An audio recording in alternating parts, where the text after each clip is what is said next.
اعوذ باللہ من الشیطان الرجیم، بسم اللہ الرحمن الرحیم۔ اللہ تبارک و تعالیٰ کے نام سے شروع جو بڑا مہربان نہایت رحم کرنے والا ہے۔ پیارے دوستوں، کیا آپ جانتے ہیں کہ قیامت قائم ہوگی اور دنیا میں رہنے والی ہر مخلوق، انسان، حیوانات، چرند پرند، الغرض سب کچھ تباہ ہو جائے گا اور تمام انسان مر جائیں گے، سورج چاند ستارے کہنا جائیں گے اور دنیا کی ہر چیز کو صفحہ ہستی سے مٹا دیا جائے گا اور پہاڑ ہوا بن کر اڑ جائیں گے۔ پیارے دوستو، آج کی اس ویڈیو میں ہم آپ کو بتائیں گے کہ جب اس دنیا کو ختم کر دیا جائے گا اور اس کو صفحہ ہستی سے مٹا دیا جائے گا اور دنیا میں کوئی بھی مخلوق باقی نہ رہے گی تو اس کے بعد کیا ہوگا، اور پھر اللہ تبارک و تعالیٰ کس طرح سے اس دنیا کو نئے سرے سے آباد فرمائے گا، کس طرح لوگوں کو ان کی قبروں سے دوبارہ زندہ فرمائے گا اور اس کے بعد کون کون سے معاملات درپیش آئیں گے۔ پیارے دوستو، ان تمام تر سوالات کے جوابات قرآن و حدیث کی روشنی میں آج کی اس ویڈیو میں ہم آپ کو بتائیں گے، لہذا آپ سے گزارش ہے کہ ہماری اس ویڈیو کو اینڈ تک ضرور دیکھیں۔ پیارے دوستو، جب قیامت کا وقت بالکل قریب آ جائے گا تو اللہ تبارک و تعالیٰ حضرت اسرافیل علیہ السلام کو سور پھونکنے کا حکم دیں گے، تو حضرت اسرافیل علیہ السلام اللہ تبارک و تعالیٰ کے حکم کے مطابق سور پھونکیں گے اور آہستہ آہستہ دنیا تباہ و برباد ہونا شروع ہو جائے گی اور روئے زمین پر بسنے والی ہر مخلوق، انسان، جنات، چرند پرند، الغرض کوئی بھی چیز ایسی باقی نہ ہوگی جو زندہ ہو۔ اس وقت سب کا نام و نشان مٹ جائے گا اور سب کچھ تباہ و برباد ہو جائے گا اور دلکش اور خوبصورت نظر آنے والی اس زمین پر ہر طرف چٹیل میدان اور ویرانی ہی ویرانی ہو جائے گی۔ اس کے بعد اللہ تبارک و تعالیٰ ارشاد فرمائے گا کہ کون ہے جس کی آج بادشاہی ہے اور کہاں گئے دنیا کے جبار اور متکبر لوگ۔ دنیا کی اس تباہی کے بعد ایک لمبا عرصہ خاموشی اور سناٹے میں گزر جائے گا اور اس لمبے عرصے کا علم صرف اللہ تبارک و تعالیٰ کو ہی ہے۔ پھر اللہ تبارک و تعالیٰ چاہے گا تو نئے سرے سے زمین اور آسمان اور فرشتوں کو پیدا کرے گا۔ انسانوں کو دوبارہ زندہ کرنے کے لیے اللہ تبارک و تعالیٰ آسمان سے بارش نازل فرمائے گا، جس کے نتیجے میں ہر انسان کی ریڑھ سے پورا انسان ڈھانچہ تیار ہو جائے گا اور اس ڈھانچے پر اللہ تبارک و تعالیٰ کے حکم کے مطابق گوشت پوشت چڑھ جائے گا۔ پیارے دوستو، اس طرح جب تمام انسان دوبارہ زندہ ہو جائیں گے تو اللہ تبارک و تعالیٰ حضرت اسرافیل علیہ السلام کو دوبارہ سور پھونکنے کا حکم دے گا۔ اس وقت تمام انسان ننگے پاؤں، ننگے بدن اور بے ختنہ اٹھ کھڑے ہوں گے، جس طرح ماں کے پیٹ سے پیدا ہوئے تھے۔ اس دن اللہ تبارک و تعالیٰ کا یہ فرمان پورا ہوگا، جس طرح کہ اللہ تبارک و تعالیٰ قرآن پاک میں ارشاد فرماتا ہے، اور تم لوگ برابر ہمارے پاس حاضر ہوگے جس طرح ہم نے تمہیں پہلی مرتبہ پیدا کیا تھا۔ پیارے دوستو، سب سے پہلے اللہ تبارک و تعالیٰ کے پیارے حبیب حضرت محمد مصطفیٰ صلی اللہ علیہ وآلہ وسلم اپنی قبر انور سے باہر تشریف لائیں گے۔ اس کے بعد حضرت عیسیٰ علیہ السلام اور دیگر انبیاء اکرام اپنی قبر انور سے باہر تشریف لائیں گے، اور اس کے بعد شہداء اکرام اور اللہ تبارک و تعالیٰ کے نیک بندے اور اہل ایمان اٹھ کھڑے ہوں گے۔ اس دن کافر، مشرک اور منافق لوگ اپنے اپنے اعمال کے مطابق اپنے قبروں سے زندہ اٹھیں گے۔ اندھا ہوگا تو کوئی بہرا ہوگا، کوئی لنگڑا ہوگا تو کسی کو چونٹی کی شکل میں اٹھایا جائے گا، اور کوئی شخص اپنے اعمال کے مطابق سر کے بل اٹھے گا۔ اور اس دن کافر اس غیر متوقع زندگی مناظر دیکھ کر شدید خوف اور غم کے اندر مبتلا ہو جائیں گے، اور ان کی آنکھیں اس خوفناک منظر کو دیکھنے کے بعد پتھرا جائیں گی، اور ان کافروں کے دل کانپ رہے ہوں گے اور کلیجے منہ کو آ رہے ہوں گے۔ اس دن اتنا وحشت ناک عالم ہوگا کہ کوئی غمسار اور مددگار نہ ہوگا، اور اس دن نہ ہی کوئی ایک دوسرے کو پوچھے گا، اور اہل ایمان بھی اپنے اعمال کے مطابق اپنے قبروں سے اٹھیں گے۔ اور اس دن شہداء کرام اپنے بہتے ہوئے خون کے ساتھ اٹھیں گے، اور جو شخص جس حالت میں فوت ہوگا اسی حالت میں اپنی قبر سے اٹھے گا، یعنی جو گناہ کرتا ہوا مر گیا وہ اسی گناہ کی حالت میں اٹھے گا، جو شراب پیتا ہوا مر گیا وہ اسی طرح شراب پیتا ہوا اٹھے گا، جو زنا کرتا ہوا مرا وہ اسی طرح زنا کی حالت میں اٹھے گا۔ پیارے دوستو، اس طرح جب تمام مخلوقات زندہ ہو جائیں گی اور اپنی قبروں سے واپس نکل آئیں گی، پھر اس کے بعد قبروں کو اٹھتے ہی انسان پر دو فرشتے مقرر کر دیے جائیں گے۔ وہ فرشتے تمام لوگوں کو میدان حشر میں پہنچا دیں گے۔ پیارے دوستو، آپ کو بتاتے چلیں کہ میدان محشر ملک شام کے علاقے میں قائم ہوگا، اور سبھی لوگوں کو اپنی اپنی قبروں سے اٹھ کر اسی میدان میں جانا ہوگا، اور کفار میں سے جو لوگ اندھے اٹھیں گے وہ ٹھوکریں کھاتے گرتے پڑتے میدان محشر میں پہنچیں گے، اور جو لوگ چونٹیوں کے جسم میں اٹھیں گے وہ لوگوں کے پاؤں تلے روندے جا رہے ہوں گے، اور جو لوگ سر کے بل اٹھیں گے وہ انتہائی ذلت و رسوائی کے ساتھ میدان محشر میں پہنچیں گے، اور بعض کافروں پر آگ مسلط کر دی جائے گی جو ان کافروں کو ہانک کر میدان محشر کی طرف لے جائے گی، اور اہل ایمان بھی اپنے عقائد اور اپنے اعمال کے مطابق حشر کی طرف رواں دواں ہوں گے۔ بعض اہل ایمان پیدل پہنچیں گے اور بعض اہل ایمان اونٹوں پر سوار ہوں گے۔ میدان محشر میں پہنچیں گے، کسی اونٹ پر ایک شخص سوار ہوگا تو کسی پر 2، حتیٰ کہ کسی پر 10 آدمی بھی سوار ہوں گے۔ اس دن اللہ تبارک و تعالیٰ کی ساری مخلوق اس خوفناک عالم میں چپ چاپ ایک ہی منزل کی طرف رواں دواں ہوگی، اور وہ منزل مقام محشر ہوگا۔ اس دن کسی کو اونچا سانس لینے کی جرت نہ ہوگی۔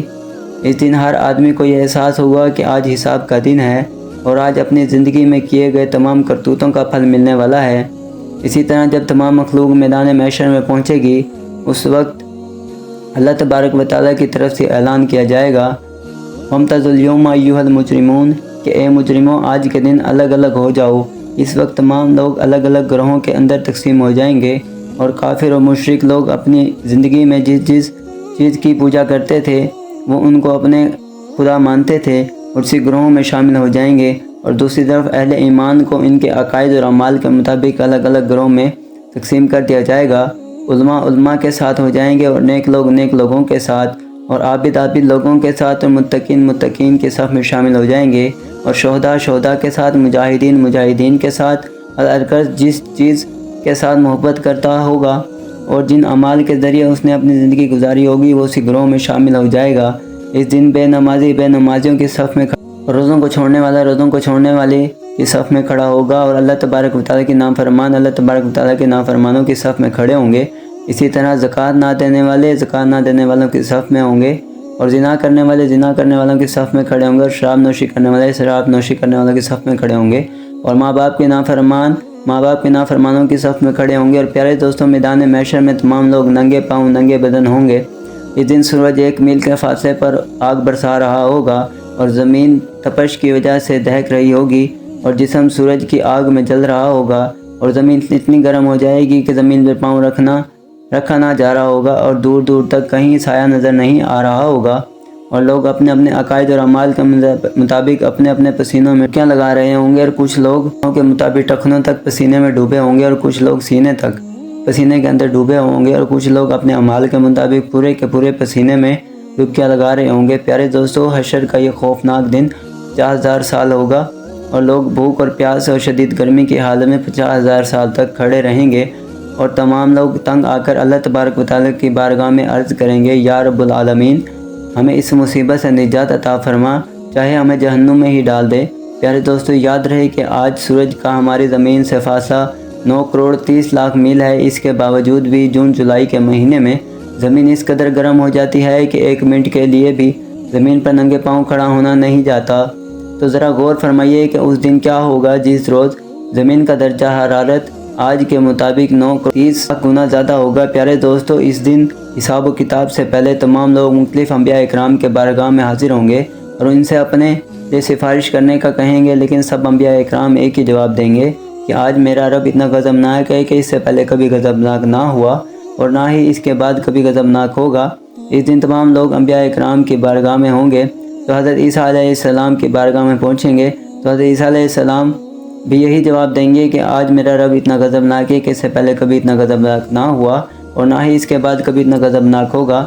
اللہ تبارک و تعالیٰ کے پیارے حبیب حضرت محمد مصطفیٰ صلی اللہ علیہ وآلہ وسلم کی بارگاہ میں چلے جاؤ، آج وہی تمہاری سفارش کریں گے۔ تو اس وقت تمام لوگ مایوس ہو کر حضرت محمد مصطفیٰ صلی اللہ علیہ وآلہ وسلم کی بارگاہ میں حاضر ہوں گے، اور ان کی بارگاہ میں عرض کریں گے، یا رسول اللہ صلی اللہ علیہ وسلم، آپ اللہ کے پیارے رسول ہیں اور خاتم الانبیاء ہیں، آپ دیکھ رہے ہیں کہ ہماری کیا حالت ہو چکی ہے، آپ اپنے رب کے حضور ہماری سفارش کیجئے کہ ہمارا حساب کتاب کا آغاز فرمائے اور ہمارے گناہوں کو بخش دے۔ تو اس وقت اللہ تبارک و تعالیٰ کے پیارے حبیب حضرت محمد مصطفیٰ صلی اللہ علیہ وسلم یہ ارشاد فرمائیں گے کہ آج کے دن سفارش کے لائق صرف میں ہی ہوں۔ چنانچہ اس وقت حضرت محمد مصطفیٰ صلی اللہ علیہ وسلم اللہ کے حضور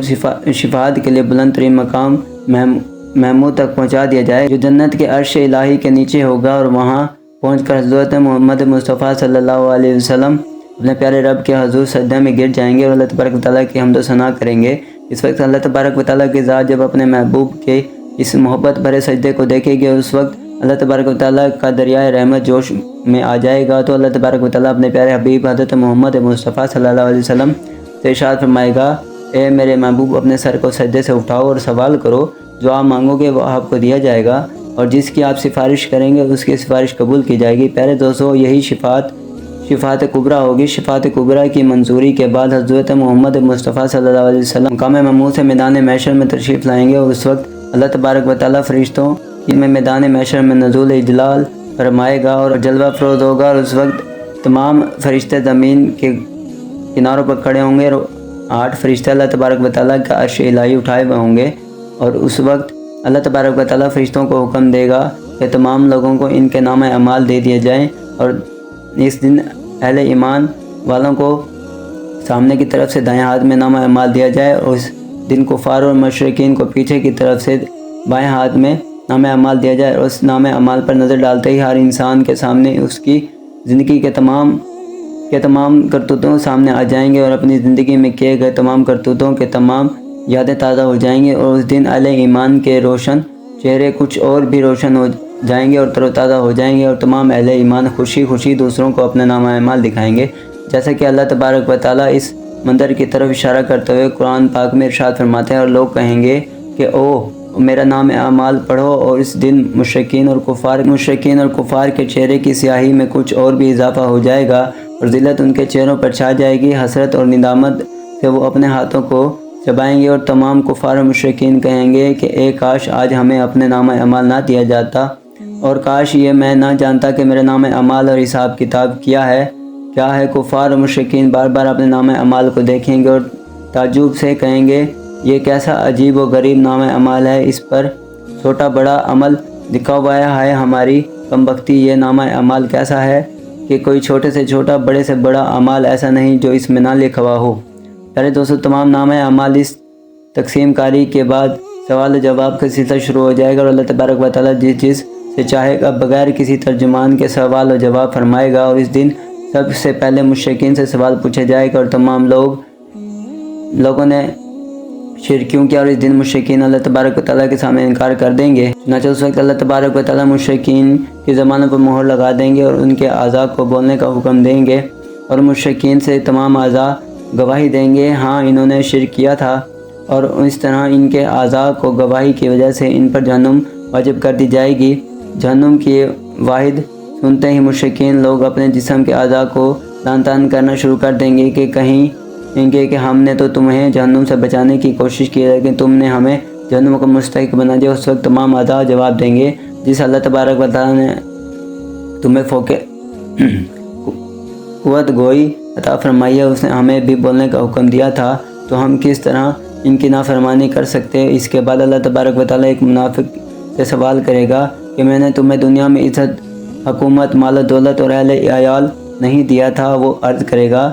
کیوں نہیں یا اللہ سب کچھ عطا فرمایا تھا۔ تو اللہ تبارک و تعالیٰ دوسرا سوال پوچھے گا کیا تمہیں یقین تھا کہ قیامت آئے گی اور اللہ تبارک و تعالیٰ کے سامنے جواب دینا ہوگا؟ تو منافقین اللہ تبارک و تعالیٰ کی بارگاہ میں عرض کرے گا ہاں یا رب العالمین، مجھے سب پتہ تھا، میں نے تیرا کلمہ پڑھا، تیری کتاب پر ایمان لایا اور تیرے رسول پر بھی ایمان لایا، اور تیرے حکم کے مطابق نماز پڑھی اور روزے رکھے اور زکوٰۃ بھی ادا کی۔ منافق اللہ تبارک و تعالیٰ کے سامنے اپنی تعریف کرنے میں پورا زور لگا دے گا، تو اللہ تبارک و تعالیٰ ارشاد فرمائے گا اچھا ذرا ٹھہرو، ہم کچھ اور گواہ لاتے ہیں۔ اس مومن سے سوال کرے گا کہ تو نے فلاں گناہ کیا تھا۔ اس وقت مومن اللہ تبارک و تعالیٰ کی بارگاہ میں عرض کرے گا ہاں یا رب العالمین، میں نے فلاں گناہ کیا تھا۔ تو اس طرح اللہ تبارک و تعالیٰ اس کے بعد اس کے ایک ایک گناہ کے بارے میں سوال کرتا جائے گا، اور وہ مومن اپنے تمام گناہوں کو اقرار کر دے گا، اور اس وقت وہ مومن سوچے گا کہ اب تو میری ضرور ہلاکت ہو جائے گی اور جہنم میں ڈال دیا جائے گا۔ اس وقت اللہ تبارک و تعالیٰ کی رحمت جوش میں آئے گی اور وہ اللہ تبارک و تعالیٰ کی جنت میں چلا جائے گا۔ پیارے دوستو، جب یہ سوال و جواب کا سلسلہ ختم ہو جائے گا تو تمام لوگ ان کے حقوق کے متعلق سوال کر لیے جائیں گے، تو اس کے بعد میدان حشر کا آخری مرحلہ شروع ہو جائے گا اور میدان کو سجایا جائے گا۔ تمام انسانوں کے نام اعمال کو اپنی آخری شکل میں بدل کیا جائے گا، جلد ہونے کے لیے تیار ہو جائیں گے، اور حجت کی قائم کرنے کے لیے میدان قائم کیا جائے گا، اور اس نظام میں جن لوگوں کی نیکیوں کا پلڑا بھاری ہوگا ان کو کامیاب ہو جائیں گے، اور جن کے گناہوں کا پلڑا بھاری ہوگا وہ ناکام ہو جائیں گے، اور جو ناکام ہوں گے ان کو جہنم میں ڈال دیا۔ اور اس دن نبی کریم صلی اللہ علیہ وآلہ وسلم کی شفاعت خاص ان امتیوں کے لیے ہوگی جو حضرت اکرم صلی اللہ علیہ وسلم کی امت کے گناہ گار لوگ ہوں گے، اور اس دن